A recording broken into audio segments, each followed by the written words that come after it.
I'll never forget it. It was exactly 11:30 p.m. on November 8th, 2016. NBC News had just called Florida for candidate Donald Trump, and in that moment, it seemed it was all over for the Democrats. But that's ancient history now, an eternity ago. And today, in the first nationwide election since that night, the Sunshine State may very well signal the opposite, that Democrats are pushing back. We're, of course, talking about Andrew Gillum, whose race for governor against Ron DeSantis has drawn national attention. And not just because that state hasn't had a Democratic governor since the turn of this century. That contest is serving as something of a microcosm. As Florida goes, so goes the nation. Here's Gillum's message this morning. You do win tonight. What does that say about where we are as a state? Well, I mean, us winning tonight, I think, will send a message to Mr. Trump and Mr. DeSantis as well, that the politics of hatred and of division, of separation, that they've come to an end. At least in this election, that's what we're going to show. That people are going out and they're voting for something and not against. And by voting for something, we're returning politics of decency and what's right and what's common between all of us. We'll worry about history later, but today we're working to win.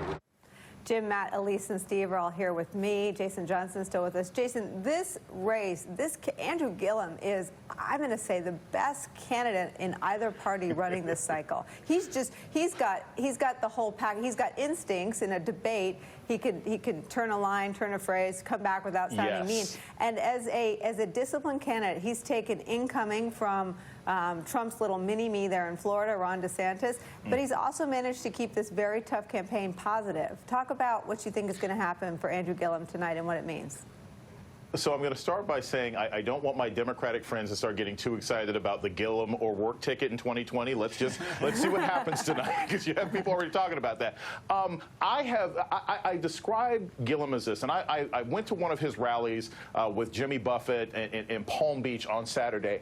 He is such a natural, and I tend to be fairly politically cynical. I'm not moved by most of these folks, but he has a way, he can go from sounding like the guy who's at like a side street crawdad, you know, pot boil thing. I mean, he sounds country, but then he can flip to policy very quickly. He's very witty, he's very engaging, and he seemed to know exactly what note to hit when he was talking to the public. He would talk about policy, he would talk about taking care of the red tides. You know, he managed to talk about environmentalism in a way that's not going to be offensive to independents and Republicans. I think he's an incredibly talented candidate. By comparison, I went to a DeSantis rally on Sunday, and he did not sound like a guy who thought he was going to win. And he had Rudy Giuliani sort of set things up for him, and Rudy Giuliani was screaming, and there was a woman next to me who says, you know, Andrew Gillum is a Muslim socialist, and Giuliani was cheering for her. They were all doing this kind of nonsense. But when DeSantis gets on stage, he's still trying to explain why you should vote for him. And if you're still explaining why I should vote for you 48 hours before the election, you're probably not winning. So I saw a real contrast in candidate styles and abilities down there. Should Gillum pull this off, and I think it's going to be closer than the polls show, but should he pull this off, he has really set a precedent for not only how you run a campaign, but the kind of people the Democrats should be recruiting. They can't be afraid of the guy who looks like a long shot during the primary, because he may be your hot shot when you get to the general election. It's also, I mean, Florida is a very red state. I mean, I know it's a battleground because of 2000, the legacy of 2000, Jim Messina, but Florida's a tough state for Democrats. And what will the lesson be about not just the kind of candidate Andrew Gillum is, but about the Democratic message? Florida's a really hard state in the midterm election for Democrats. We haven't won major governor's races there since before the turn of the century, right? And the message here is have inspiring candidates who also can appeal to the middle. You know, magic matters in politics, and Andrew Gillum has some magic. There wasn't any poll that had him in first, second, or third in the primary on election day. He wins a primary coming out of nowhere, and everyone's like, okay, but he can't win the general. And then you started to see him campaign, and you're like, whoa, this guy is the real deal.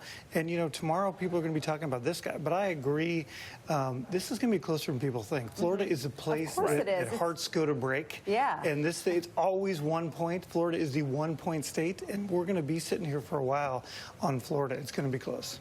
What do you think is different if he should prevail? Do you think Florida changed, or do you think Trump's because he didn't have, I mean, DeSantis is a mini Trump. Yeah, look, I think the Republicans drove swing voters, especially swing women in the I-4 corridor to the Democratic Party, and Gillum was the perfect candidate to exploit those opportunities.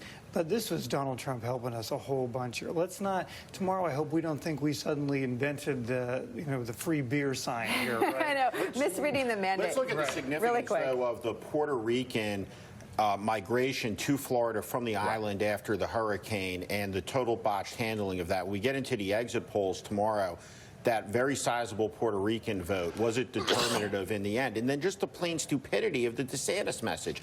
This is a $1 trillion economy in a state with 20 million people. And what was his claim of qualification? It's reading a children's book to his kids, pledging total obedience and loyalty to Donald Trump, as if that's the qualification. Make me the governor of a $1 trillion economy because I am an obedient servant on my knees, obedient and faithful to Donald Trump. That was the qualification that he put forward. And it's so profoundly stupid that I think at the end of the day, voters just say, come on. No, thank you. All right, we're going to be watching Jason Johnson, Jim Messina, Matt Miller, Elise Jordan, Steve Schmidt. Thank you for spending the hour with us. We have to sneak in our last break. We'll be right back.